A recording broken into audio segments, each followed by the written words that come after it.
धन्यवाद। नमस्कार। 5 राज्यों में चुनाव शुरू हो रहे हैं, तो आपने जमकर कैंपेनिंग की है, तो आपको कहीं पर लगा कि बीजेपी के खिलाफ कोई एंटी इनकम्बेंसी सेंटिमेंट या कुछ ऐसे वेव कुछ लगा आपको? वैसे चुनाव घोषित होने के बाद मैं किसी राज्य का दौरा नहीं कर पाया हूं, क्योंकि इलेक्शन कमीशन ने कुछ मर्यादाएं रखी थी और मेरा प्रयास रहता है कि मैं मर्यादाओं का पालन करूं। लेकिन वर्चुअली मुझे बीच बीच में कार्यकर्ताओं से बातचीत करने का अवसर मिला है। चुनाव का समय हो या न हो, भारतीय जनता पार्टी संगठन में हो या सरकार में हो, हम हमेशा जनता जनार्दन की सेवा में लगे रहते हैं। और जब सरकार में होते हैं तो बहुत अधिक तीव्रता से, अधिक विस्तार से सबका साथ, सबका विकास, इस मूल मंत्र को लेकर के जी जान से जुटे रहते हैं। और मैं इस चुनाव में भी सभी राज्यों में देख रहा हूं कि भारतीय जनता पार्टी के प्रति लहर है। भारी बहुमत से भारतीय जनता पार्टी जीतेगी और भारतीय जनता पार्टी को सेवा करने का मौका इन सभी 5 राज्यों की जनता देगी। और ये भी सही है कि जिन राज्यों में हमें सेवा करने का मौका मिला है, उन्होंने हमें परखा है, हमारे काम को देखा है और उसका परिणाम होगा। पहले के जमाने में पॉलिटिकल फील्ड में एनालिसिस करते समय एक शब्द पॉपुलर हो चुका है, एंटी इनकम्बेंसी। मैं समझता हूं कि हमारे देश में वक्त बदला, लेकिन कभी कभी टर्मिनोलॉजी नहीं बदली। और ये कारण ये है कि पहले जो सरकारें चलती थी वो फाइलों पे हस्ताक्षर करना, मनमर्जी के लोगों की फाइल को प्रायोरिटी देना, योजनाएं चुनाव को केंद्र में रख के घोषित करना और कभी कभी जाकर के फीते काट के चले आना, शिलान्यास करके चले आना। डिलीवरी के तरफ कभी योगदान उनका ध्यान नहीं रहता था। उनको लगता था घोषणा हो गई, मैंने विज्ञान भवन में दिया जलाया तो उनको लगता था काम हो गया। और जब लोगों को काम नजर नहीं आता है और घोषणाएं बार बार सुनने को मिलती हैं, तब एंटी इनकम्बेंसी का जन्म होता है। लेकिन जब काम करने का प्रयास दिखता है, दिन रात की मेहनत दिखती है, आसपास में कुछ न कुछ पॉजिटिव होता हुआ दिख रहा है, तो फिर एक विश्वास बनता है कि वहां हो रहा है तो कल मेरे यहां भी होगा। गरीब को घर उसको मिल गया तो कल मुझे भी, गरीब हूं, मेरा घर इस बार लाइन नंबर नहीं लगा लेकिन कल मुझे मिलेगा। ये विश्वास पैदा होता है। और इसके कारण भारतीय जनता पार्टी के कल्चर में जहां भी हमें स्थिरता के साथ काम करने का मौका मिला है, वहां एंटी इनकम्बेंसी नहीं, प्रो इनकम्बेंसी का माहौल होता है। और भारतीय जनता पार्टी हमेशा प्रो इनकम्बेंसी को लेकर के चुनाव में अधिक ताकत से उभर करके आती है। पर उत्तर प्रदेश में एक खासियत रही कि एक ही पार्टी को दोबारा चांस नहीं देते हैं, मौका नहीं मिलता है। लेकिन आपको लगता है कि इस बार जो है, क्योंकि 3 चुनावों में उन्होंने बीजेपी को वोट दिया है, 2014 में, 17 में, 20 में आपको वोट दिया, तो आपको क्या लगता है कि आपने ही बहुत अच्छे ढंग से इस बात को कह दिया है कि 2014 में हमें वोट मिला, फिर 2017 में मिला, 19 में, हाँ, फिर 2019 में मिला, यानी 3 बार मिला। मतलब जो पुरानी थियरी है, एक बार आओ एक बार जाओ वाला, उत्तर प्रदेश ने पहले ही नकार दिया है। जब पहले ही नकार दिया है तो अब क्यों आगे बढ़ाएगा? भारतीय जनता पार्टी ने अनुभव किया है कि हमें 14 में स्वीकार किया, फिर काम देखा, 17 में स्वीकार किया काम देखा 19 में स्वीकार किया, काम देखा 22 में स्वीकार करेंगे। जी, सभी तस्वीरों में जो पोस्टर्स छपती हैं उनमें मोदी जी की तस्वीर होती है और योगी जी की। जहां पर चीफ मिनिस्टर कैंडिडेट है वहां पर चीफ मिनिस्टर कैंडिडेट का होता है, नहीं तो मोदी जी की तस्वीर होती है हर जगह। तो अगर क्या हम ये मान के चल सकते हैं कि जो राज्य के चुनाव होते हैं एक किस्म से एक रेफरेंडम है सेंटर की पॉलिसीज को भी, सिर्फ स्टेट की नहीं, सिर्फ सेंटर की भी पॉलिसीज? आप देखिए, भारतीय जनता पार्टी एक कलेक्टिव लीडरशिप में विश्वास करती है, सामूहिकता में विश्वास करती है, और हम स्तर पर सामूहिक रूप से काम करने के आदी हैं। वो तस्वीर प्रधानमंत्री की नहीं है, वो भारतीय जनता पार्टी के कार्यकर्ता की तस्वीर है जिसको नरेंद्र मोदी कहते हैं। और कार्यकर्ताओं के साथ मेरा खड़ा रहना मेरे लिए गर्व का विषय होता है। अगर मेरे साथी कार्यकर्ताओं के बीच में मेरी भी फोटो होती है तो मैं भी उन कार्यकर्ताओं जैसा लगता हूं। मुझे लगता है हाँ, मैं भी उन्हीं के बराबर हूं, मैं किसी से ऊपर नहीं हूं, किसी से आगे नहीं हूं। तो मेरे लिए तो उस फोटो का मतलब इतना ही होता है। और देश की जनता भी ऐसे, ये जो फैशन हो गई है कि हर चुनाव या ना फलाने का, हर चुनाव ढीकने का, मैं समझता हूं ये चुनाव हमारे कार्य का है, हमारे आचार विचार का है, हमारी नीतियों का है, और सबसे ज्यादा हमारी नीयत का है। और मैं मानता हूं देश उसको समर्थन कर रहा है। तो अगर पार्टी जीतती है इलेक्शन में तो बीजेपी कहती है ये मोदी की जीत है, तो अगर हारती है तो क्या आप इसको एक कभी कभी पर्सनल भी लेते हैं कि, और क्या मंथन चलता है पार्टी में आप बाकी लीडर्स के साथ बैठ के कि गलती कहां पे हुई और कहां पे हमको रोल बैक करना चाहिए या गलतियां सही करनी चाहिए? आपने बहुत सही सवाल पूछा है। भारतीय जनता पार्टी, हम चुनाव हार करके ही जीतने लगे हैं। हमने बहुत पराजय देखे हैं, जमानतें जब्त होती देखी है। मैं तो तब राजनीति में नहीं था, लेकिन एक बार मैंने देखा कि चुनाव में ये जनसंघ था, उस समय शायद दीपक निशान था उनका, और कहीं मिठाई बांट रहे थे। तो हमने सुना ये मिठाई क्यों बांट रहे, तो सब हार गए। तो बताया कि साहब हमारे 3 लोगों की जमानत बच गई है इसलिए हम मिठाई बांट रहे हैं।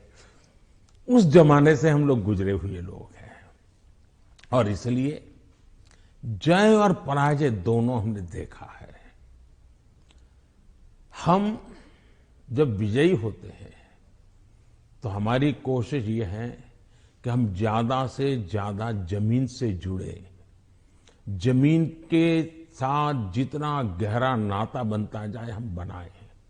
हम जब चुनाव जीतते हैं तो हम लोगों के दिल जीतने के काम में कभी कमी नहीं आने देते।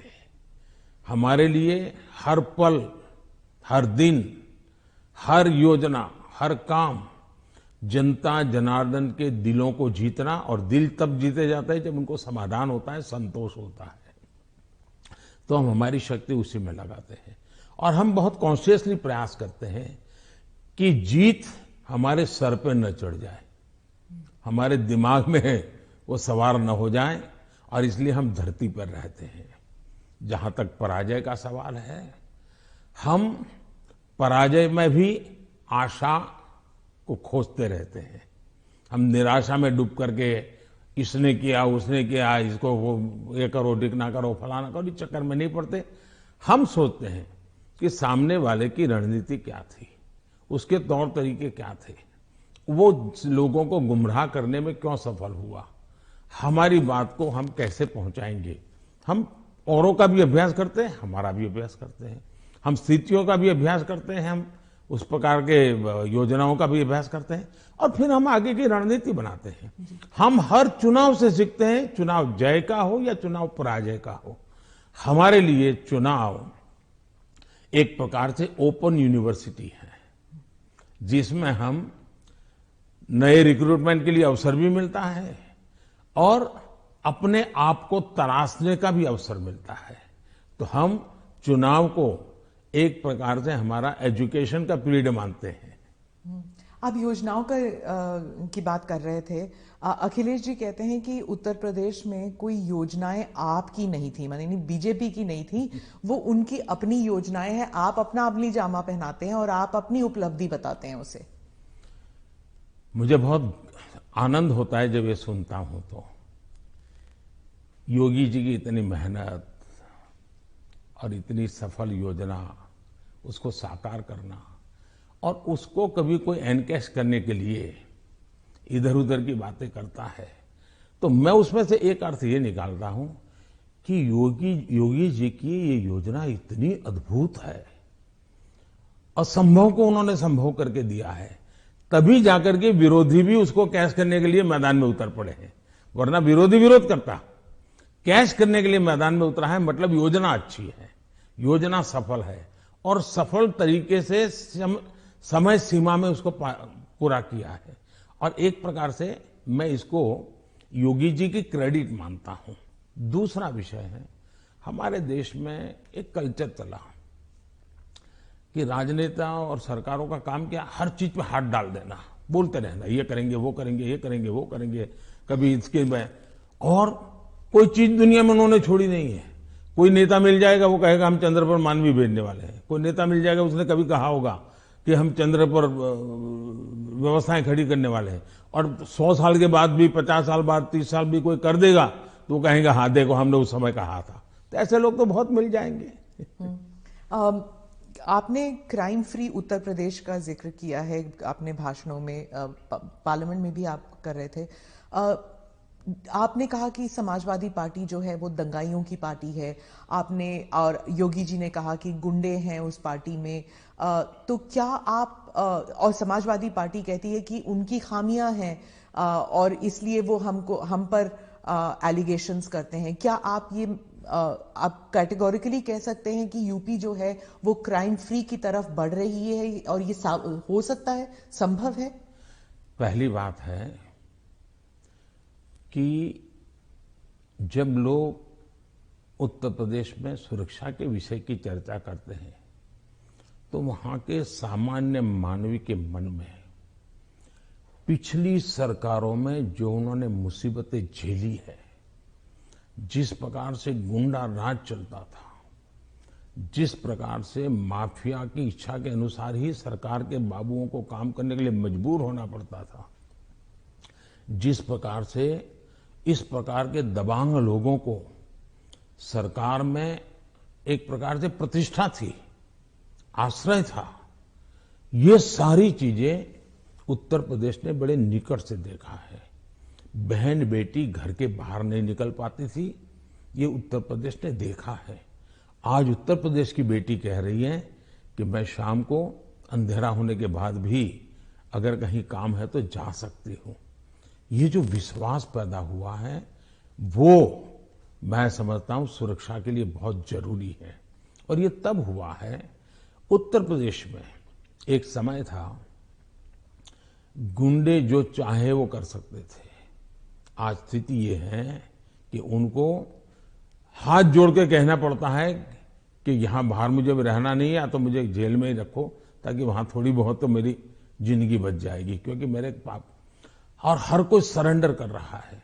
बहुत से लोग हो सकता है सही रास्ते पर भी आ जाएंगे, जब देखेंगे कि भाई अच्छे रास्ते से भी जीवन जिया जा सकता है तो हो सकता है अच्छे रास्ते पर आ जाएंगे। लेकिन योगी जी ने सुरक्षा को प्राथमिकता दी है, कोई कॉम्प्रोमाइज नहीं किया है।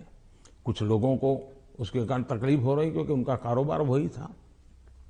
आज खास करके माताओं बहनों को जो सुरक्षा मिली है ये बहुत ही महत्वपूर्ण है।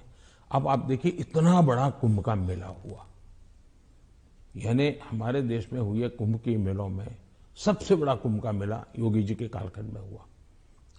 करोड़ों की तादाद में लोग आए, कोई कानून व्यवस्था की समस्या नहीं हुई, कहीं चोरी की भी खबरें नहीं आई, जेब कतरे की खबर नहीं आई। ये किसी भी समाज को संतोष देने वाला विषय है, ये गौरव करने वाला विषय है। और हिंदुस्तान में अगर सुरक्षा को प्राथमिकता दी जाए तो बुरा क्या है? नहीं, बुरा नहीं। जैसे सुरक्षा की बात चल रही है तो वो कहते हैं कि वहां पर एक जुडिशियल प्रोसेस नहीं है, ठोकों की राजनीति चलती है। अगर योगी सरकार ने डिसाइड कर लिया कि फला जो है वो गुंडा है या उसका कारोबार जो है उसमें कोई डाउट है तो उसको जेल में डाल दो, मतलब एक जुडिशियल प्रोसेस नहीं है, वो कहते हैं। देखिए, हिंदुस्तान की जुडिशरी वाइब्रेंट है, हिंदुस्तान की जुडिशरी बहुत ही सक्रिय है और कभी कभी तो प्रोएक्टिव है। अगर ऐसा कुछ भी हुआ होता तो हिंदुस्तान की जुडिशरी ने जरूर कदम उठाए होते और पीआईएल करने वालों की कमी नहीं है हमारे देश में। ऐसी बहुत बड़ी जमात है जिनकी रोजी रोटी पीआईएल पर है, तो वो तो तुरंत पहुंच जाते हैं, लेकिन ऐसा कुछ नहीं हो रहा है। मतलब वो न्यायिक प्रक्रिया के आधार पर काम करते हैं। पर जैसे जैसे लखीमपुर खेरी का इंसिडेंट हुआ था, और वो टेनी अभी भी जो है वो he still an important person BJP के लिए, तो ऐसे कई इंसिडेंट्स हैं उसको लेकर जो वहां पर जो समाजवादी पार्टी है, it has been successful in saying कि अगर कोई बीजेपी के साथ है तो वो व्हाइट वॉश हो जाते हैं उनके सारे क्राइम्स। मैं यही तो कह रहा हूं कि सुप्रीम कोर्ट जो कमेटी बनाना चाहती थी, राज्य सरकार ने सहमति दी। सुप्रीम कोर्ट जिस जज के नेतृत्व में तपास करना चाहती थी, राज्य सरकार ने सहमति दी। राज्य सरकार ट्रांसपेरेंसी से काम कर रही है, तभी तो सुप्रीम कोर्ट की इच्छा के अनुसार सारे निर्णय करती है। आप डबल इंजन सरकार के बारे में काफी बारी कह चुके हैं अपने स्पीचेस में। डबल इंजन सरकार से आप विश्वास जगाना चाहते हैं इलेक्टोरेट में कि विकास जल्दी हो जाएगा अगर दोनों तरफ, मतलब सेंटर में भी और स्टेट में भी बीजेपी की सरकार रहेगी। लेकिन कुछ लोग समझते हैं कि इससे एक धमकी की तरफ देखते हैं कि अगर डबल इंजन सरकार नहीं है तो विकास में गतिरोध आ सकता है, वह विकास मतलब गाड़ी आगे नहीं चलेगी अगर ये डबल इंजन सरकार नहीं होगी तो। देखिए, परिवार में भी माँ बाप हमेशा सभी भाइयों बहनों को कहते हैं कि देखो भाई, हम सब मिलकर के इस दिशा में जाएं तो सब अच्छा होगा, और सब उसी दिशा में प्रयास करते हैं। कोई एक दूसरे के विपरीत नहीं करता है। इतना बड़ा देश है, अगर हम एक दूसरे से विपरीत करेंगे तो हमारे संसाधनों नष्ट हो जाएंगे, हमारे देश की भलाई करने की गति रुक जाएगी। और इसलिए देश के लिए बहुत आवश्यक है कि लोगों के कल्याण के काम हम मिल बैठ के करें और ज्यादा तेजी से करें। और उसमें भी अगर हम राजनीति करने जाएंगे, मेरा राज्य है, मैं मेरी मर्जी से करूंगा, ऐसा करेंगे तो कितना नुकसान होता है। मैं एक योजना बताता हूं। अब जैसे आयुष्मान भारत योजना, आयुष्मान भारत योजना गरीब जो बीमारी में है उसको 5 लाख रुपए तक बीमारी में स्वस्थ होने के लिए सहायता करता है। भारत सरकार करती है, पैसे भारत सरकार दे रही है। राज्यों को तो लेना है, देना कुछ नहीं है। कुछ राज्यों में अपनी अपनी योजनाएं हैं, हमें कोई इससे इतराज भी नहीं है। हम नहीं कहते कि योजना बंद करो, लेकिन इससे फायदा ये होता है कि मान लीजिए उत्तर प्रदेश का कोई नागरिक है और केरल गया हुआ है और वहां उसको कुछ हो गया, तो ये योजना ऐसी है कि केरल में भी उसको ट्रीटमेंट मिलेगी। उसको उत्तर प्रदेश में ही बीमार होगा तो लाभ होगा ऐसा नहीं, केरल में भी।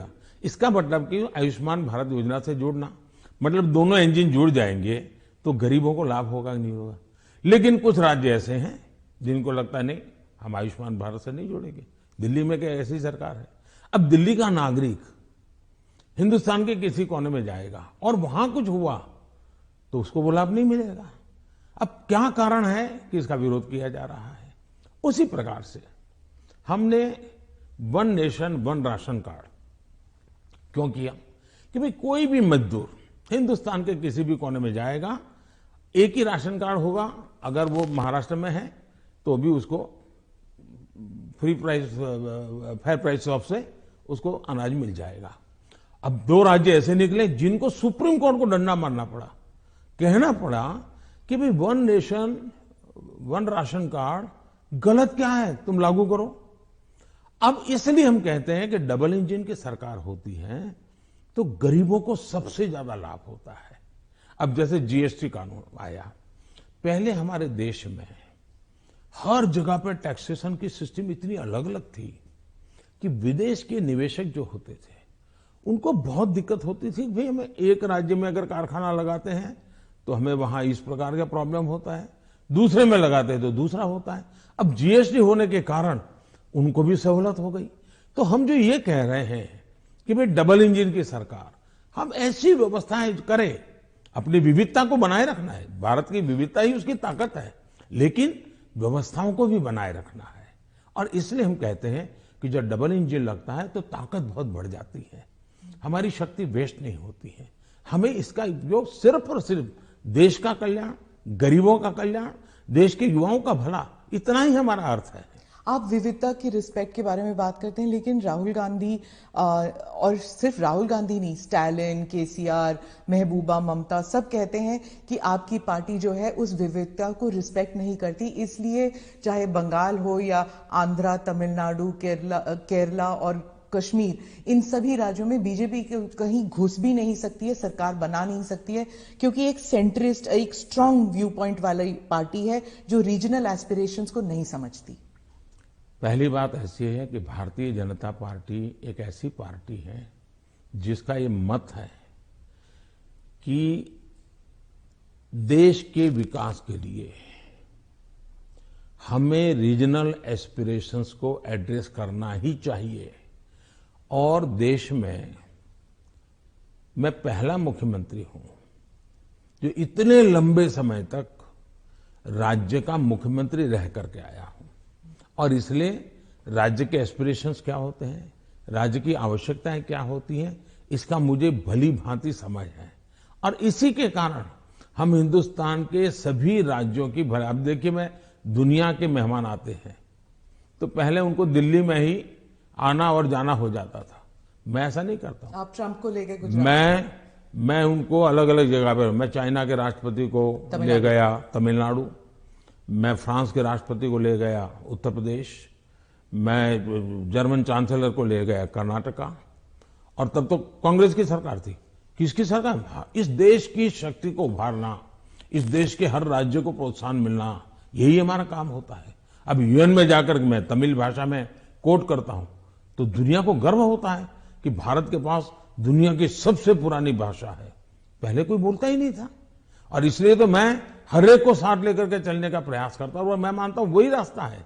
हम विविधता में एकता के दर्शन करते हैं, लेकिन आज दुर्भाग्य से कुछ नेता अपने निजी स्वार्थ के लिए विविधता को एक दूसरे के साथ विरोध के लिए सीड्स के रूप में उपयोग कर रहे हैं। ये बहुत बड़ा दुर्भाग्य है। हमें विविधता में से एकता को पनपाना है। तो आप कह रहे हैं इससे अलगाववाद बढ़ेगा? पिछले 50 साल का अनुभव यही है, उन्होंने यही किया है, हर चीज पे देश को बांटो, राज करो, और उसी में से अलगाव पैदा होता है। लेकिन भारत का चरित्र ये नहीं है, भारत के नागरिकों का चरित्र ये नहीं है। आप इसको एक do you see it as a threat कि अगर इसे अभी नहीं रोका जाएगा तो सेपरेटिस्ट एलिमेंट्स आ जाते हैं कि जैसे अगर कश्मीर का अलग बात है, नॉर्थ ईस्ट की बात अलग है, लेकिन अगर आप द्रविड़ मूवमेंट को देख लेंगे या कहीं और राज्य में देख लेंगे, अगर रीजनल एस्पिरेशंस को बढ़ाया जाता है तो क्या एक यूनिटी फैक्टर में कोई देखिए हमने दरार पड़ सकता है? मैं बताता हूं काम करने का तरीका कैसे होता है। हमारा ये मत है सामाजिक न्याय। भारत जैसे देश में इतनी विविधता भरा समाज व्यवस्था, और अगर सामाजिक न्याय के सिद्धांत में हम थोड़ा सा भी ऊंचे नीचे करेंगे तो हमारे देश को बहुत नुकसान होगा। इसलिए समाज का छोटे से छोटे तबके के व्यक्ति को भी विकास में पूरा सहयोग मिलना चाहिए और विकास के लिए अवसर मिलना चाहिए। जैसे समाज के अंदर सामाजिक न्याय की आवश्यकता है, वैसे ही राष्ट्र में भी कोई एक इलाका बहुत आगे बढ़ जाए और कोई इलाका पीछे रह जाए तो कभी भी देश का भला नहीं होगा। हमारे यहां सर्वांगीण विकास होना चाहिए, सर्वसमावेशक विकास होना चाहिए, सर्वस्पर्शी विकास होना चाहिए, सर्वहित में विकास होना चाहिए। और इसलिए हम एक विषय लेकर के आए जिसमें भी मैं देख रहा हूं कि सभी राज्य हमारे साथ मिलकर के कंधे से कंधा मिलाकर के काम कर रहे हैं।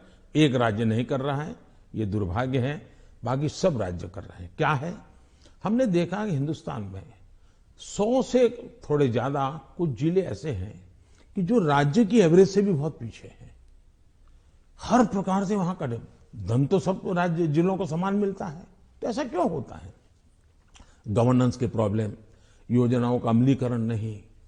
हमने ऐसे जिलों को एस्पिरेशनल जिलों के रूप में आइडेंटिफाई किया और राज्य सरकारों की सहमति से किया।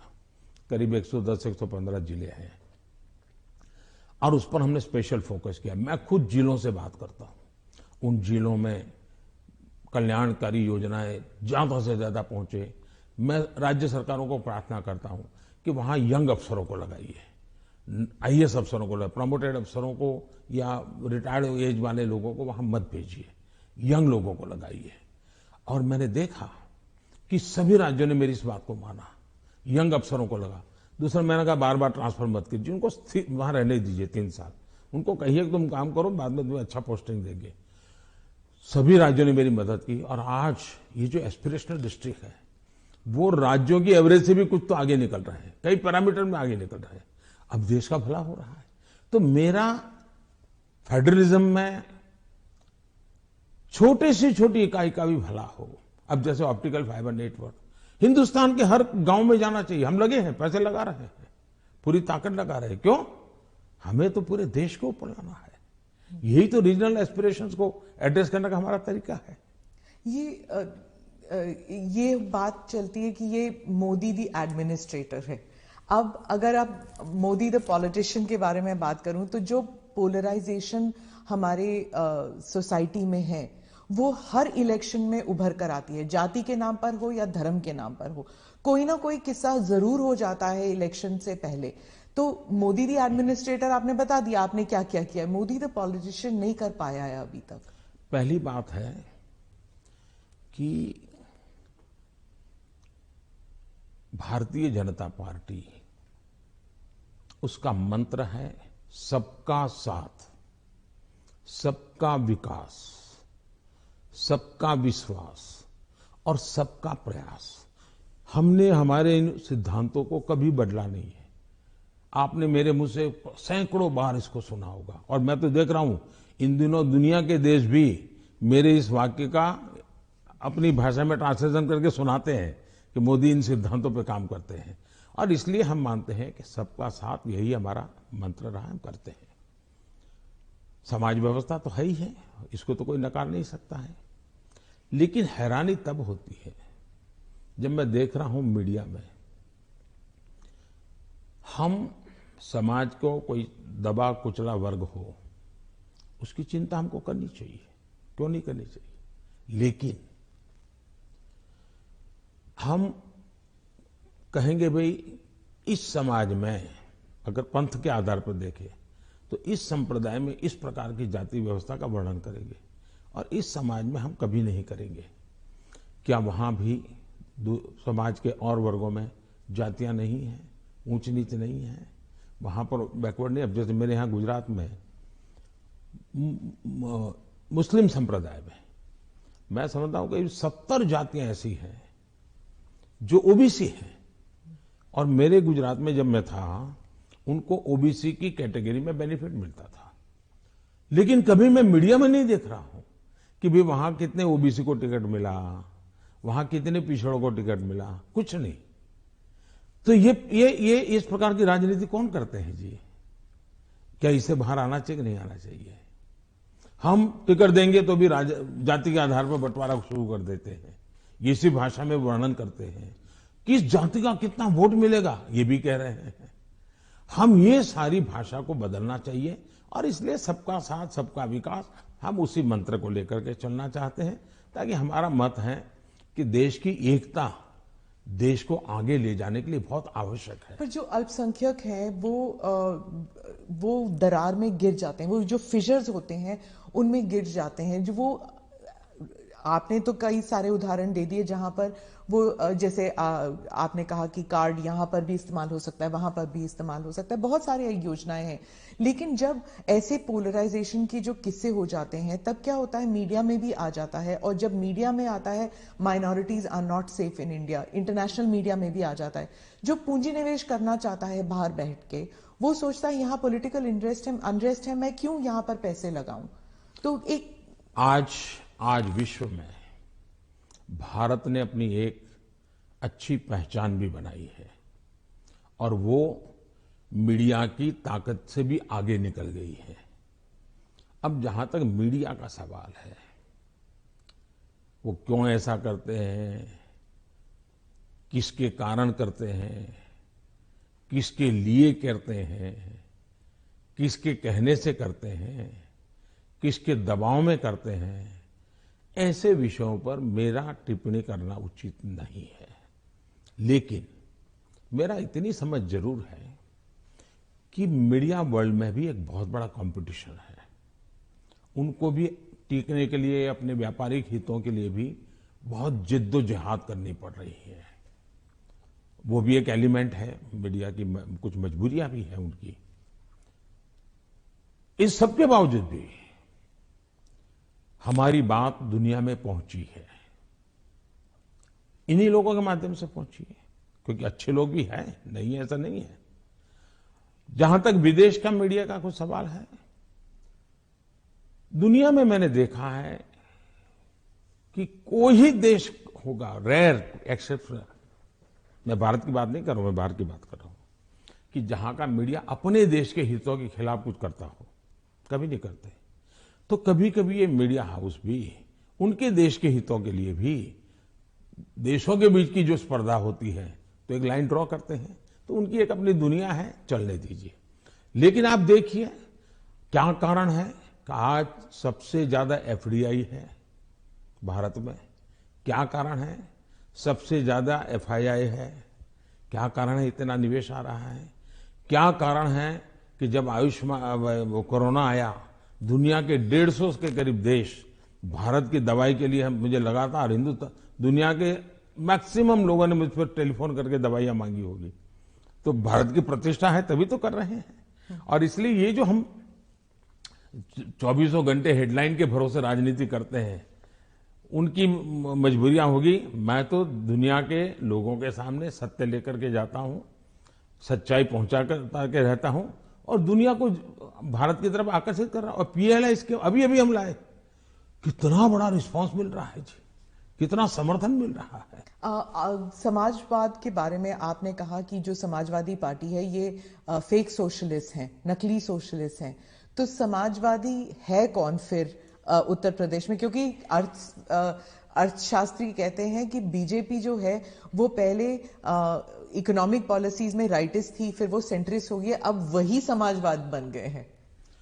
पहली बात है, भारतीय जनता पार्टी जनसंघ के जमाने से हमारी आर्थिक सिद्धांतों की चर्चा आप सुनोगे तो यही रही है कि हम देश की जनता पे भरोसा करते हैं, देश की जनता के सामर्थ्य पर भरोसा करते हैं।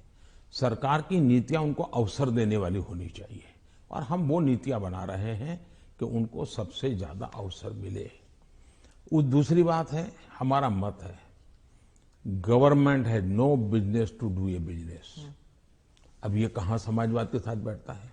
ये तो समाजवाद के खिलाफ है। सरकार का काम है गरीब के लिए भोजन की चिंता करो, सरकार का काम है गरीब के लिए घर बनाओ, सरकार का काम है गरीब के लिए शौचालय बनाओ, सरकार का काम है गरीब को पीने का शुद्ध पानी दो, सरकार का काम है गरीब अगर बीमार है तो उसको इलाज की व्यवस्था करो, सरकार का काम है गरीब गांव-गांव तक कुछ रास्ते बनाओ, लोगों को जाने आने की सुविधा करो। सरकार का काम है कि हमारा देश का एग्रीकल्चर ताकत जो है विश्व के बाजार में कैसे पहुंचे, इसके लिए कुछ व्यवस्था करो। छोटे किसान, उसको दरकिनार किया गया, उसकी चिंता करो। और मेरी प्राथमिकता यही है, मुझे लोगों को घर देना है, मुझे गरीबों को शौचालय देना है, मुझे गरीबों को धुएं से मुक्त करना है, मुझे गरीबों को घर में शुद्ध पीने का पानी पहुंचाना है, मुझे गरीब के बच्चों को पढ़ाना है। अगर कोई इसको समाजवाद कहता है तो मुझे ये समाजवाद मंजूर है, तो वोट क्योंकि होगी मैं समाज के लिए हूं। लेकिन मैं जो चर्चा करता हूं नकली समाजवाद, वो ये है, ये पूरी तरह परिवारवाद है। लोहिया जी का परिवार कहीं नजर आता है क्या? वो भी तो समाजवादी थे। जॉर्ज फर्नांडिस का परिवार नजर आता है क्या? वो भी समाजवाद थे। नीतीश बाबू हमारे साथ काम कर रहे हैं, वो भी तो समाजवादी हैं। परिवार कहीं नजर आता है क्या? ये समाजवादी लोग हैं। लेकिन ये लोग देखिए, पूरा परिवार। मुझे एक बार किसी ने चिट्ठी भेजी थी, मैं तो भूल गया आज।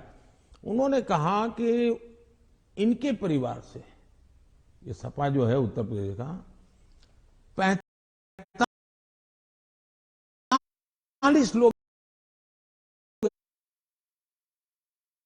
ऐसे थे जो किसी न किसी पद पर थे। एक ही फैमिली के 45 लोग। और किसी और ने मुझे कहा कि उनके पूरे परिवार में 25 साल की उम्र के करीब करीब सभी व्यक्ति को चुनाव लड़ने का मौका दिया गया है। क्या ये परिवारवाद का लोकतंत्र के लिए खतरा है? इसलिए मैं कह रहा हूं। तो अखिलेश और जयंत दोनों कहते हैं कि परिवारवाद सिर्फ उनकी पार्टी में नहीं, आपकी पार्टी में भी है। राहुल गांधी भी कहते हैं कि परिवारवाद से जुड़े मतलब सेकंड जनरेशन लीडर्स तो आपकी पार्टी में भी हैं। बहुत बहुत फर्क है। ये फर्क, अच्छा सवाल पूछा आपने। मैं थोड़ा विस्तार से जवाब दूंगा, बुरा मत मानिए। लेकिन देश की जनता को मैं झूठ के सामने सत्य समझाना चाहता हूं। एक परिवार से अनेक लोग जनता के बीच में जाएं, एक परिवार से 2 लोग जाएं, 3 लोग जाएं और जनता उनको चुनाव करके भेजे, वो एक राजनीति का पहलू है। लेकिन दूसरा, एक परिवार के लोग ही उस पार्टी के अध्यक्ष बने, उस पार्टी के ट्रेजरर बने, उस पार्टी का पार्लियामेंट्री बोर्ड बने। पिताजी अगर नहीं कर सकते हैं तो बेटा अध्यक्ष बने, बेटा नहीं कर सकता है और बूढ़ा हो गया है तो उसका बेटा अध्यक्ष करे, पिता नहीं रहे तो पुत्र करे। ये जो विरासत और वारसा बारिश के रूप में चल रहा है, डायनेस्टी के रूप में चल रहा है, कोई डायनेमिक्स है ही नहीं, ओनली डायनेस्टी। ये जब बनता है, पार्टी परिवार की बन जाती है। और आप देखिए हिंदुस्तान की बर्बादी कहां से हो रही है। जम्मू कश्मीर से शुरू करिए, 2 पार्टियां मेन रही वहां, दोनों परिवार की पार्टियां हैं। अभी तक उसका कोई नया नेता देखा ही नहीं। आज देश में जो 18 से 40 साल की उम्र के लोग हैं, उन्होंने इन पार्टियों के जितने नेता देखे, एक ही परिवार के देखे हैं। दोनों पार्टी, पंजाब में देखिए परिवार वाली पार्टी, आप हरियाणा में देखिए परिवार की पार्टी, उत्तर प्रदेश देखिए परिवार की पार्टी, झारखंड देखिए परिवार की पार्टी, आप तमिलनाडु में जाइए परिवार की पार्टी। ये परिवार ही पार्टी चलाता है। परिवार जो चाहे उनका भला। ये लोकतंत्र के लिए बहुत से बड़ा खतरा है। एक पार्टी के 2 लोग अगर एमएलए बन गए, एमपी बन गए, तो वो पार्टी परिवार की नहीं बनी है। और ये दोनों को फर्क समझना होगा। कोई ऐसा कह करके इतने बड़े पाप से भाग जाए, ये नहीं चल सकता है। और मेरा मत है, परिवारवादी पार्टियां लोकतंत्र का सबसे बड़ा दुश्मन है, क्योंकि लोकतंत्र के मूलभूत सिद्धांतों को ही वो नकारता है। दूसरा, जब परिवारवादी राजनीति चलती है, परिवार ही सर्वोपरि होता है। परिवार को बचाओ, पार्टी बचे या न बचे, परिवार को बचाओ, देश बचे या न बचे, ये जब होता है तब सबसे पहले कैजुअलिटी कौन सी होती है? परिवारवादी राजनीति में कैजुअलिटी कौन सी होती है? बेटा जैसा भी होगा लेकिन वही अगला अध्यक्ष बनेगा। तब सबसे बड़ी कैजुअलिटी टैलेंट की होती है। और सार्वजनिक जीवन में जितनी ज्यादा अधिक टैलेंट आए बहुत जरूरी है। इसलिए राजनीतिक दलों का लोकतांत्रिकरण ये बहुत आवश्यक है। परिवारवादी पार्टियां नए अच्छे नौजवानों को राजनीति से आने से रोकते हैं। मान लीजिए कोई नौजवान है जिसको भारतीय जनता पार्टी में नहीं जाना है, लेकिन बाकी कहीं पर उसको जगह ही नहीं है, कहां जाएगा? क्योंकि बाकी में तो है भाई, उसके परिवार का मैं नहीं हूं, तो थोड़े दिन तो मेरा उपयोग होगा, बाद में मुझे फेंक देंगे। मैं उनके काम आऊंगा तब तो चलूंगा, लेकिन मैं राज्य की भलाई के लिए काम करूंगा तो मैं नहीं चलूंगा। सब नौजवान डर रहे हैं सार्वजनिक जीवन में आने से। भारतीय जनता पार्टी को आ रहे हैं तो लोगों को लगता है कि भारतीय जनता पार्टी क्यों बढ़ रही है, क्योंकि लोकतांत्रिक तरीके से चल रही है। तो आप जब परिवार के बारे में बात करते हैं, स्पेशली पॉलिटिकल पार्टीज के जो पॉलिटिकल फैमिलीज हैं, तो कांग्रेस कह रही है जान के आपने जवाहरलाल नेहरू के स्पीचेस के बारे में, दोनों सदनों में जो आपने स्पीच दिए, राज्यसभा में, लोकसभा में, वहां पर आपने नेहरू जी के स्पीचेस पर बहुत तवज्जो दी और यही दिखाने के लिए कि नेहरू जी ने भी ऐसे काम किए हैं जिसके लिए आप उन्हें क्रिटिसाइज कर रहे थे। तो राहुल गांधी ने देर रात को मीडिया से बात करते हुए कहा कि I don't need a certificate from Modi ji about my great grandfather. तो अब ये फिर अब पूरा परिवार के ऊपर बन गया है कंट्रोवर्सी। हालांकि आपने जो एग्जांपल्स दिए थे वो परिवार के ऊपर नहीं था। पहली बात है, मैंने किसी के पिताजी के कुछ नहीं कहा है, मैंने किसी के दादाजी के लिए कुछ नहीं कहा है, नहीं मैंने किसी नाना जी के लिए कहा है, नहीं मैंने किसी की माता जी के लिए कुछ कहा है। मैंने देश के प्रधानमंत्री ने क्या कहा वो कहा है, और सरकार एक कंटिन्यूटी होती है, और इसलिए एक प्रधानमंत्री के ये विचार थे तब क्या स्थिति थी, आज के प्रधानमंत्री के ये विचार है क्या स्थिति है, और देश का ये हक बनता है। अब दूसरा, बार बार हमें कहा जाता है आप नेहरू जी का नाम लेते नहीं, आप नेहरू जी का नाम, अब हम लेते हैं तो भी मुश्किल हो रहा है।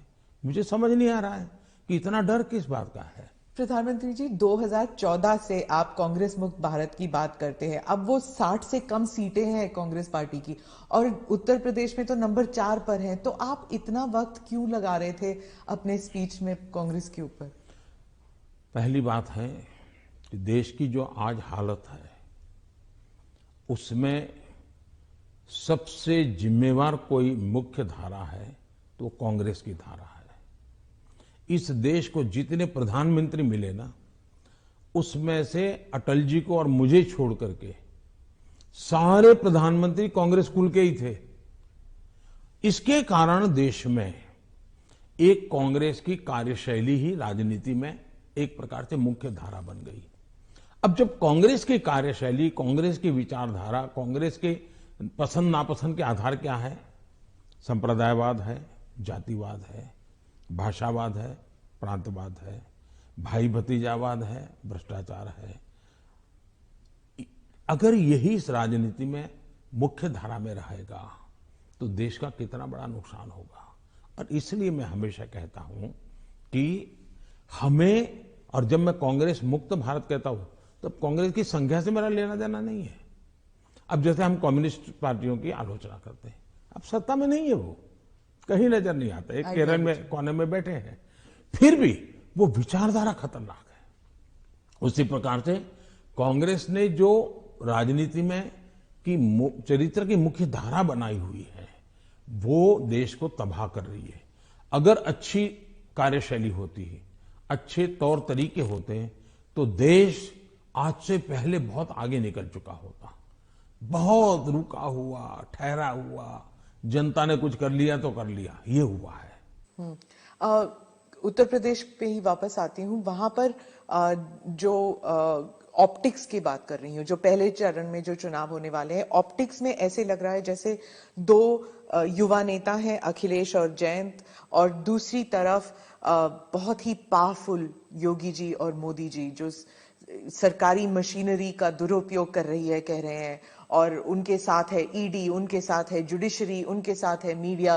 तो एक अनइवन प्लेइंग ग्राउंड है। आप क्या कहेंगे इस बारे में? पहली बात है कि ये दो लड़कों वाला खेल तो हमने पहले भी देखा था, और इतना अहंकार था कि उन्होंने गुजरात के दो गधे ये शब्द प्रयोग किया था, और उत्तर प्रदेश की जनता ने उनको हिसाब दिखा दिया।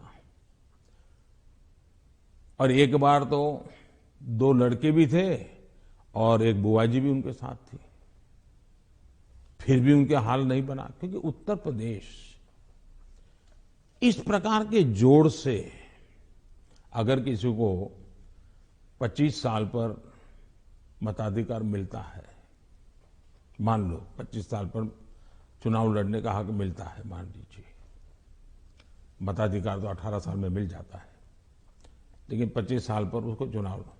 लेकिन कोई पिताजी ऐसा कहे कि देखो मेरा ये बेटा है वो 10 साल का है, ये बेटा है 15 साल का, दोनों 25 के हो गए, उनको चुनाव लड़ने दो, तो कोई लड़ने देगा क्या? तो इस प्रकार की मेलजोल से चलता है क्या? नहीं, पर जो उनका आरोप है कि लेवल प्लेइंग फील्ड नहीं है, क्योंकि बीजेपी सरकारी मशीनरी और इदारों का इस्तेमाल करती है, ईडी का, और टैक्स रेड्स होते हैं कैंडिडेट्स पर, उनके रिश्तेदारों पर, आप क्या कहेंगे? हिंदुस्तान में भ्रष्टाचार ये दिमक की तरह देश को परेशान कर रहा है कि नहीं कर रहा है? ऐसे लोगों के खिलाफ हर जनता ने हर बार आवाज उठाई कि नहीं उठाई है? अगर मैं कुछ न करूं तो जनता मुझे माफ करेगी क्या? जहां से भी सरकार को जानकारी मिलेगी, सरकार ने कदम उठाना चाहिए कि नहीं उठाना चाहिए? और कदम उठाने के बाद अगर देश के खजाने में अरबों खरबों रुपये आ रहे हैं तो मेरी तारीफ होनी चाहिए। अच्छा, चुनाव के समय हिंदुस्तान में हर बार चुनाव चलता रहता है भाई, तो सरकार काम करना बंद कर दे क्या? चुनाव आप एक बार तय कर लीजिए भाई, 5 साल में एक बार ही चुनाव होगा, सब मिलकर के चुनाव लड़ेंगे, सभी राज्यों के साथ होंगे, केंद्र का साथ में होगा, सारा खर्चा भी बच जाएगा, तो फिर कभी ईडी भी नहीं दिखाई देगा, सीबीआई भी नहीं दिखाई देगा। अब क्या करे? वो तो सरकारी दफ्तर है, वो अपने अपने तरीके से काम करते हैं, वो स्वतंत्र तरीके से काम करते हैं, चुनाव बीच में आ जाता है, करेंगे क्या? वो तो अपने टाइम टेबल से चलते रहते हैं, जहां से उनको जानकारी मिलती है करते हैं, सरकार का उसमें कोई रोल भी नहीं होता है। ये पहला चुनाव है किसान कानून वापस लेने के बाद चुनाव। जब आपने देश के नाम संदेश किया तो उस टाइम आपने कहा कि ये चुनाव से संबंधित डिसीजन नहीं था, आपने पूरे उस प्रक्रिया के बारे में बताया, लेकिन आपके समर्थक भी कह रहे थे that there was so much of personal capital. प्रधानमंत्री जी शायद कन्विंस नहीं कर पाए किसानों को कि ये देश हित में है, किसानों के हित में है, और उसकी वजह से आपके समर्थन भी जो हैं वो डिसअपॉइंट हो गए थे। तो क्या आप इसको एक व्यक्तिगत रूप में आप इसको एक हार मानते हैं? देखिए, मैं किसानों के दिल जीतने के लिए निकला हुआ इंसान हूं। मैं छोटे किसानों का दर्द समझता हूं और मैंने हमेशा उनके दिल जीतने का प्रयास किया है, और हिंदुस्तान भर के किसानों का मैंने दिल जीता भी है, मेरा साथ दिया है, समर्थन किया है। लेकिन मैंने कहा था, उस दिन भी कहा था टीवी में, कि मैंने किसानों की भलाई के लिए कदम उठाए, लेकिन आज देश के हित में मैं वापस कर रहा हूं। मैं समझता हूं इसको अधिक विस्तार मुझे करने की जरूरत नहीं है। बाद के घटनाक्रमों से पता चलेगा कि क्यों जरूरत पड़ी थी। तो क्या आप एक डायलॉग करने के लिए फिर से तैयार हैं, किसानों को कन्विंस करने के लिए? इस देश के लोकतंत्र का ये सबसे पहला कर्तव्य बनता है, लोकतंत्र में जनप्रतिनिधि का और सरकार का, कि जनता के साथ संवाद करते ही रहना चाहिए, और हम लगातार करते हैं। हम कभी भी संवाद टूटना जिसके पक्ष में है ही नहीं। हर किसी को, मुझे भी सुनना चाहिए, मेरी सरकार को भी सुनना चाहिए, और बातचीत करना ही चाहिए। बातचीत हमेशा होनी चाहिए, और इश्यू पर चर्चा ना हो ऐसा नहीं है। जैसे हम बजट के पहले, बजट कैसा बने हद से क्यों पूछते हैं, किसानों से पूछते हैं कि बजट कैसा बनना चाहिए, उनके विचार लेते हैं। ये हम तो मानते हैं कि सब कुछ ज्ञान बाबुओं के पास है और नेताओं के पास है, ऐसा हम नहीं मानते। हमारे देश के पास, हर नागरिक के पास अनुभव है, हर नागरिक के पास ज्ञान का भंडार है। हम तो सबसे संवाद करना चाहते हैं, सबसे सीखना चाहते हैं, सबके सुझावों के आधार पर हम चलना चाहते हैं। कोविड के टाइम, फर्स्ट वेव और सेकेंड वेव, उसके बारे में आपने अपने स्पीच में भी जिक्र किया कि उसे आपने कहा कि जो कोविड के अगेंस्ट जो हमारी लड़ाई थी वो वी वर विक्टोरियस, मतलब भारत जो है वो विक्टोरियस उभर के आया। लेकिन आपने ये भी कहा कि महाराष्ट्र की सरकार और दिल्ली की सरकार जो है वो नकारात्मक कार्य कर रही थी, लेकिन अरविंद केजरीवाल, राहुल गांधी और शिवसेना ने, तीनों ने कहा कि नहीं, ये गलत है। कोविड की लड़ाई में जो नाकामयाबी सरकार की थी, सेंट्रल गवर्नमेंट की थी, वो हम पे लादा जा रहा है। मैंने ये कहा कि कांग्रेस पार्टी जब लॉकडाउन हुआ, WHO समेत सब लोग कहते थे कि जो जहां है वहां रहे, वो एक जगह से दूसरी जगह पे न जाए, वरना कोरोना के वो शिकार हो जाएगा, उसका जीवन को तकलीफ हो जाएगी। और उस समय कोरोना किस चाल से चलता है, उसका रूप रंग क्या है, कोई पता ही नहीं था दुनिया को। लॉकडाउन, अफरा तफरी में लॉकडाउन राज्यों ने शुरू कर दिए थे, राज्यों ने लगातार अपनी तरफ, और एक राज्य लॉकडाउन कर रहा है तो दूसरे, तो इसलिए नेशन वाइड कुछ करने की आवश्यकता बन गई थी। ये लोग भूल जाते हैं, लॉकडाउन पहले से ही राज्यों ने शुरू कर दिए थे। भारत सरकार ने तो बाद में लॉकडाउन का निर्णय करना पड़ा सबको एक साथ उसकी स्थिति सुधारने के लिए। दूसरी बात है, मैंने कहा कांग्रेस पार्टी ने फ्री टिकट दे करके लोगों को प्रोत्साहित किया कि आप जाइए। वो टिकट तो दिया उन्हें 500,000 लोगों को, लेकिन हवा बना दी कि जाओ। अब उस समय ये न करते तो हमारे देश के श्रमिकों को दो चार, क्योंकि भय का वातावरण तो था ही था, 2-4 दिन में चीजें संभल जाती उनको पर, तो बाद में व्यवस्थाएं खड़ी हो जाती। लेकिन उल्टा किया और पूरी ताकत श्रमिकों के लिए लगानी पड़ी। तब जाकर के योगी जी को हजारों बस भेजनी पड़ी यहाँ पर। यहाँ पर भी दिल्ली में आप पार्टी ने, उसके नेताओं ने जीपों में जाकर के झुपड़पट्टी में कहा है, वीडियो अवेलेबल है कि भाई आप जल्दी जाइए और वहां पहुंचिए, वहां से आप अपने घर पहुंच जाइए, यहां तो लॉकडाउन हो रहा है। भय पैदा कर दिया। और मैं हमेशा कहता हूं, ये भारत की जनता इतने बड़े संकट में, दुनिया मानती थी कि हिंदुस्तान का हालत सबसे खराब होगा, और स्वाभाविक था कि इतनी बड़ी जनसंख्या, हम इस प्रकार से समूह में रहते हैं, हमारा जीवन भी सामूहिक होता है, और ये बीमारी ऐसी है कि तुरंत लपेट लेती है, तो हमारे लिए हर प्रकार के संकट थे, ये तो मानना पड़ेगा। और बीमारी ने दुनिया भर को जिस प्रकार से समृद्ध देशों को तबाह कर दिया है, उसकी तुलना में हम बच पाए, तो हम गर्व से कह सकते हैं कि भाई हिंदुस्तान के नागरिकों ने जो भी उनके पास संसाधन थे, उन्होंने अपने डिसिप्लिन को फॉलो किया और उन्होंने अपने आप को बचाने में काफी मदद की। तो विजय मैंने जो भी कहा है 130 करोड़ को, लेकिन मैंने ये कभी नहीं कहा कि कोरोना खत्म हो गया। मैं तो आज भी कहता हूं ये बहुरूपिया है, वो कभी भी नए रंग रूप के साथ मैदान में उतर आता है और हमारी स्थितियों को चुनौती देता है। हमें हर बार डायनेमिक व्यवस्था से नई नई व्यवस्थाएं खड़ी करनी पड़ रही है और हमें जागरूक रहना पड़ेगा। प्रधानमंत्री जी, चुनाव 5 राज्यों में है। अब पंजाब की बात करती हूं तो आपको क्या लगता है कि बीजेपी ने जो अपना एलाई खोया है पंजाब में, उसकी वजह से मतलब तीसरी पार्टी आ रही है शायद पंजाब में पहली बार, पर बीजेपी कभी अपना रूट्स बना नहीं सकी उस राज्य में। क्या आप इसको एक राजनीतिक विफलता मानते हैं? मैं समझता हूं कि मेरी पार्टी के जो वरिष्ठ नेताओं ने उस समय जो नीतियां बनाई, जो रणनीतियां बनाई, वो उस समय के लिए बहुत अनिवार्य थी, और उसके कारण पंजाब की एकता, पंजाब के अंदर फिर से एक बार शांति का माहौल बने, पंजाब खून खराबे से बाहर निकले। और मैं मानता हूं कि भारतीय जनता पार्टी ने अपने राजनीतिक स्वार्थ के बजाय पंजाब का हित सुप्रीम माना और उसने राजनीतिक जो भी कॉम्प्रोमाइज करने की आवश्यकता थी किया। वो बहुत जरूरी था, इसलिए किया। हम पंजाब को खून खराबे से बाहर निकालना चाहते थे, हम पंजाब को शांति देना चाहते थे, और उसके लिए अगर बीजेपी का नुकसान होता है तो होने देंगे, ये हमने होने दिया। बीजेपी तब भी पनप सकती थी, लेकिन हमारे लिए जरूरी था कि हम उस रास्ते पर चले जिसके कारण हम यहां पर सुख शांति का माहौल बनाने में हम बहुत बड़ा पॉजिटिव योगदान दे सके, और वो हमने किया, और पंजाब को बाहर निकालना भी उस संकट से बाहर आए। जहां तक राजनीति का सवाल है, आज भारतीय जनता पार्टी सबसे अधिक विश्वसनीय पार्टी के रूप में पंजाब में उभरी है। आपने देखा होगा, बहुत बड़े वरिष्ठ लोग, समाज जीवन के वरिष्ठ लोग, जिनका राजनीति से लेना देना नहीं थे, वैसे बहुत बड़ी मात्रा में पिछले दिनों भारतीय जनता पार्टी ज्वाइन किया है। फिर जो राजनीति के बहुत बड़े महारथी हैं, ऐसे लोगों ने भी अपने पुराने दल छोड़ करके भारतीय जनता पार्टी, टिकट दे या न दे, लेकिन भारतीय जनता पार्टी पंजाब के स्थिरता के लिए, पंजाब के विकास के लिए, पंजाब की शांति के लिए बहुत जरूरी है, और इसलिए पंजाब में भारतीय जनता पार्टी का शासन बनना चाहिए। आज पंजाब से आवाज उठी है और इसलिए है हम आगे बढ़े हैं।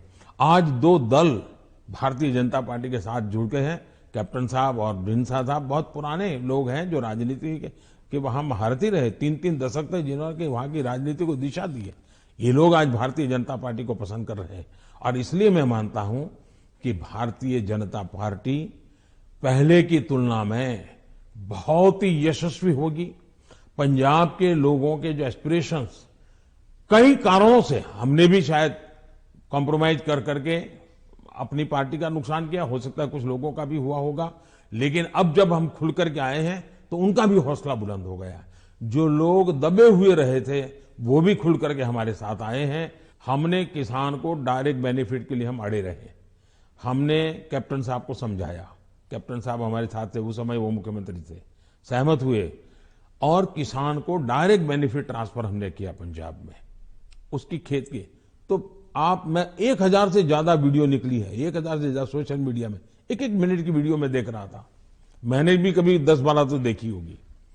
किसान कह रहा है कि मेरा खेत तो उतना ही है, मेरी फसल वही है जो मेरे 20-25-30 साल से हम कर रहे हैं, पैदावार भी उतनी है, लेकिन मेरे घर में इतने रुपये पहले कभी नहीं आए जितने मोदी जी की सरकार ने डायरेक्ट बेनिफिट ट्रांसफर का निर्णय किया और किसान को जो माल है उसका पैसा सीधा बैंक में खाते में उसके जाएगा।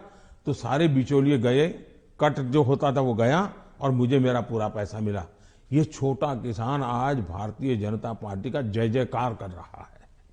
जी, आप जब गए थे पंजाब तो आपका काफिला ब्रिज पे अटक गया था और आपने किसी ऑफिशियल को कहा कि आपने चीफ मिनिस्टर को कही है मैं जिंदा वापस जा रहा हूं।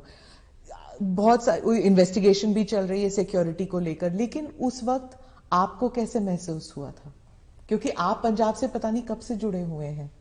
मैं इस पूरे नॉर्थ से पार्ट से मेरा बहुत निकट नाता रहा है। मैं पंजाब में बहुत रहा हूं, मैं पंजाब की मेरा बड़ा नाता रहा है। मैं मेरी पार्टी का काम वहां करता था। मैं पंजाब के लोगों की जो वीरता है ना मैंने देखी है। पंजाब के लोगों के दिल को मैं जानता हूं। मैं आपको एक उदाहरण बताता हूं। मैं अपनी पार्टी का काम करता था, उस समय तो ये आतंकवाद बड़ी एकदम हालत बड़ी खराब थी, शाम के बाद कोई निकल नहीं पाता था और मैं शायद मोगा में था या तरन तारण में था, मुझे याद नहीं है आज, और मुझे अगले स्टेशन पे जाना था, लेकिन कार्यक्रम के कारण देर हो गई। मैं और मेरे ड्राइवर दो ही थे, हम निकले और दुर्भाग्य से हमारी गाड़ी खराब हो गई रास्ते में। हम कोशिश कर रहे थे लेकिन गाड़ी चल नहीं रही थी। तो उस समय एक पुरानी एम्बेसडर मेरे पास थी, धक्के भी लगाए, कोशिश की, तो खेत में 2-3 लोग थे, सरदार थे, वो दौड़ते हुए आए, उन्होंने भी धक्के लगाने में मदद की, लेकिन गाड़ी नहीं चली। फिर हमने कहा भाई नजदीक से हमें कोई मैकेनिक मिलेगा कि नहीं मिलेगा? तो साहब यहाँ तो अभी तो कोई मिलेगा नहीं, बहुत दूर दूर है। फिर उन्होंने मुझे कहा कि देखो भाई तुम्हें बुरा न लगे तो एक बात करो। मैंने कहा क्या? बोले तुम गाड़ी यहाँ छोड़ दो, तुम और तुम्हारा ड्राइवर खेत में हमारे साथ चलो, हमारी वहाँ झोपड़ी है, वहीं खाना खा लो और रात को रुक जाओ। सरदार परिवार जिस प्रकार से उन्होंने मुझे संभाला, उन्होंने कहा भाई कुछ भी हो तुम सुबह जाना, अब यहीं रुक जाओ। बाद में उनको पता चला मैं तो भाजपा का कार्यकर्ता हूं। वो कहा ठीक है भाई तुम भाजपा के हो, कुछ भी हो, तुम आज रात मेरे यहाँ रुको। मैं हैरान हूं जी, खेत में उन्होंने अपनी जो छोटी सी जगह होती है उसमें रखा, मेरा खान पान की व्यवस्था की और सुबह उनका बेटा जाकर के एक मैकेनिक को ले आया, गाड़ी ठीक की और मैंने पंजाब का ये दिल देखा है जी। इन सरदारों के भावों को जानता हूं मैं इतने। और मेरे तो गुजरात में, मेरे कच्छ में अंदर इतने मेरे परिवार हैं सरदार। मैंने जब लखपत में गुरुद्वारा का भूकंप में नुकसान हुआ था, मैं वहां गया देखने के लिए, मुझे बड़ा दर्द हुआ। तो मैं ऐसे ऐसे कारीगरों को लाया राजस्थान वगैरह बाहर से कि वैसा ही मुझे गुरुद्वारा बना के दो जो गुरु नानक देव जी के जहां चरण पड़े थे। बनाया दोबारा। आज कच्छ के अंदर जो हमारे सरदार परिवार है, बहुत बड़ी मात्रा में है, खेती करते हैं। जब वो इसका बात का वर्णन, उनकी आंखों में से आंसू आ जाता है जी। और मैं अभी कुछ दिन पहले भी एक वर्चुअल मीटिंग में मैंने उस गुरुद्वारा में सबसे बात की, मेरा इतना लगाव रहा है जी। आपने देखा होगा, एक किताब है पढ़ने जैसी है सरकार की, शायद अंग्रेजों के जमाने में जी भी सिख कौम के लिए नहीं हुआ है। अंग्रेजों के जमाने में, कांग्रेस के जमाने में तो हुआ ही नहीं है। ऐसे अनेक काम मैंने देश के कल्याण के लिए, हमारे सिख भाइयों की वीरता का सम्मान करने के लिए किए हैं। और मुझे गर्व है, चुनाव की जगह पर है, लेकिन मैं मानता हूं ये मेरे देश के वीर जवान है, मेरे देश के सच्चे किसान हैं। उनके कल्याण के लिए मैं जितना कर सकूंगा मैं करता रहूंगा।